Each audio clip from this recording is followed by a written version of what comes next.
আমাদের সবাইকে চেষ্টা করতে হবে। আপনাদের বাড়িতে, একটা বাড়িতে যদি 5-7 জন মানুষ থাকে, আপনার পরিবারে তো 5-7 জন মানুষ থাকে না? এখন একজন মানুষ যদি সারাদিন বাড়ি পরিষ্কার করে আর বাকি 5-7 জন মিলে যদি সারাদিন ময়লা করে, ওই বাড়ি পরিষ্কার রাখা সম্ভব? ঘর পরিষ্কার গুছিয়ে রাখা সম্ভব? তো দেশটাও তো ঘরের মতনই। কয়েকজন যদি শুধু পরিষ্কার করে, এই যারা সরকারি যাদের দায়িত্ব পরিষ্কার, তারাই শুধু পরিষ্কার করে, সবাই মিলে যদি শুধু ময়লা করতে থাকে, তাহলে তো পরিষ্কার রাখা সম্ভব হবে না। আমাদের সকলকে মিলে পরিষ্কার করতে হবে। যেখানে ময়লা ফেলার জায়গা, সেই ময়লাটা সেখানেই ফেলতে হবে। আমরা যদি চারিদিকে ছড়িয়ে ছিটিয়ে ময়লা ফেলি, একদিকে যেরকম দেখতে খারাপ লাগবে। আপনারা তো বাসে করে বিভিন্ন জায়গায় যান না? বরিশাল সদরে যান, ঢাকায় যাচ্ছেন, বিভিন্ন জায়গায় যাচ্ছেন। বাসে করে যখন যাবেন, দেখবেন যেখানে বাজার ঘাট, দোকানপাট আছে, সেখানে ময়লা দিয়ে ভরা, সেখানে বিভিন্ন রকম আবর্জনা দিয়ে ভরা।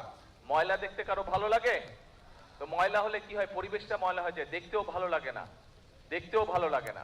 তাহলে আসুন, আমাদের দেশের যত্ন আমাদেরকে নিতে হবে, আমাদের দেশকে গড়ে তুলতে হবে আমাদেরকে। আমরা সবাই মিলে চেষ্টা করি, আমরা সবাই মিলে যদি সচেতন হই, তাহলে আমরা আমাদের পরিবেশটা সুন্দর করতে পারবো। আমরা যদি আমাদের পরিবেশটা সুন্দর করতে পারি, আমাদের ভবিষ্যৎ বংশধররা একটা সুন্দর জায়গায় থাকতে পারবে।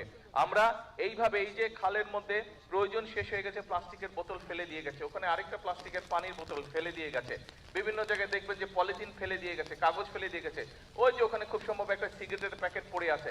আসুন আজকে থেকে আমরা চেষ্টা করি, আমরা যত্র তত্র ময়লা ফেলবো না। আমরা যত্র তত্র যেখানে সেখানে এই ধরনের জিনিসপত্র, প্লাস্টিকের বোতল, পলিথিনের ব্যাগ, আমরা এই সিগারেটের প্যাকেট, এগুলা যত্র তত্র ফেলবো না। যদি শেষ হয়ে যায়, যদি ফেলে দেওয়ার প্রয়োজন হয়, আমরা ধরে রাখবো। যখন একটি নির্দিষ্ট ময়লা ফেলার জায়গা পাবো, আমরা সেইখানেই সেটি ফেলে দেবো। আমরা কি এই প্রতিজ্ঞাটা করতে পারি? এই চেষ্টাটা করতে পারি কি ভাই? এই চেষ্টাটা আমরা করতে পারি?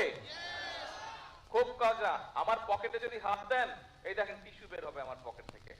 এই টিস্যু একটু আগে আমি যে মাটি নিয়ে হাত ধুয়ে, এখন এখানে তো টিস্যুটা ফেললে, তাহলে তো আমি আপনাদের যা বলছি আমি নিজেই সেটা মানলাম না।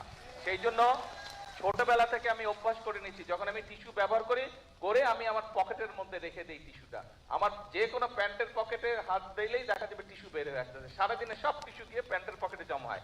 রাতে যখন বাসায় যাই, আমি রাত্রে বাসায় গিয়ে ডাস্টবিনের মধ্যে বা যেখানে ময়লা ফেলার জায়গা, সেখানে আমি টিস্যুগুলো নিয়ে ফেলে দিই, সারাদিনের ব্যবহৃত টিস্যু। কাজেই আমি এই কাজটি চেষ্টা করেছি, আমি আস্তে আস্তে আমার মধ্যে এই অভ্যাসটা গড়ে তুলতে সক্ষম হয়েছি। আমরা যদি সকলে মিলে চেষ্টা করি, আজকে থেকে এই অভ্যাসটা আমরা সকলে মিলে তৈরি করতে পারবো। এবং এই অভ্যাসটা যদি আমরা প্রত্যেকটা মানুষ, এই দেশের প্রতিটি মানুষ যদি আমরা এই অভ্যাসটি গড়ে তুলতে পারি, তাহলে আমরা একটা সুন্দর পরিষ্কার একটি দেশ গড়ে তুলতে পারবো, যেই দেশের পরিবেশটা সুন্দর হবে, যেই দেশটি দেখে সবাই প্রশংসা করবে। নিজের দেশের মানুষ যেমন প্রশংসা করবে, একইভাবে বিদেশ থেকে যারা আসবে তারাও বলবে যে বাংলাদেশ একটি পরিষ্কার দেশ, বাংলাদেশ একটি সুন্দর দেশ, বাংলাদেশের মানুষ তাদের নিজেদের দেশটাকে গুছিয়ে রেখেছে, পরিচ্ছন্ন করে রেখেছে। প্রিয় ভাই বোনেরা, আজকে আপনাদের সামনে আমি কোনো রাজনৈতিক বক্তব্য দিলাম না, কারণ রাজনৈতিক বক্তব্য থেকে নিজের দেশের জন্য ভালো কিছু করাটা অনেক অনেক অনেক গুরুত্বপূর্ণ। আমি মনে করি এই যেই কথাটি আমি বলেছি, এই কথাটি, এই কাজটি যদি আমরা করতে পারি, এটি দেশের জন্য অনেক বড় গুরুত্বপূর্ণ। এটি দেশের জন্য বর্তমানে এবং ভবিষ্যতে বাংলাদেশের ভবিষ্যৎ প্রজন্মদের জন্য একটি সুন্দর সুস্থ দেশ গড়ে তুলতে আমাদেরকে সাহায্য করবে। আসুন আজকে এই বৃক্ষরোপণের দিনে, আজকের এই কর্মসূচির দিনে আমরা সকলে মিলে প্রতিজ্ঞা করি যে আমরা আমাদের স্ব অবস্থান থেকে প্রত্যেকটি মানুষ যতটুকু সম্ভব হবে আমরা চেষ্টা করব আমাদের আশেপাশের পরিবেশের প্রতি আমরা যত্ন নিব। আমরা চেষ্টা করব আমাদের আশেপাশের ঘর বাড়ি রাস্তাঘাট যতটুকু সম্ভব আমরা আমাদের অবস্থান থেকে আমরা চেষ্টা করব সেই পরিবেশটিকে রক্ষা করার জন্য, পরিবেশটিকে পরিষ্কার রাখার জন্য, পরিবেশটিকে সুন্দর রাখার জন্য। আপনাদের কাছে এই প্রত্যাশা রেখে আমার বক্তব্য শেষ করছি। আল্লাহ হাফেজ। বাংলাদেশ জিন্দাবাদ। বাংলাদেশ জাতীয়তাবাদী দল জিন্দাবাদ। আসসালামু আলাইকুম।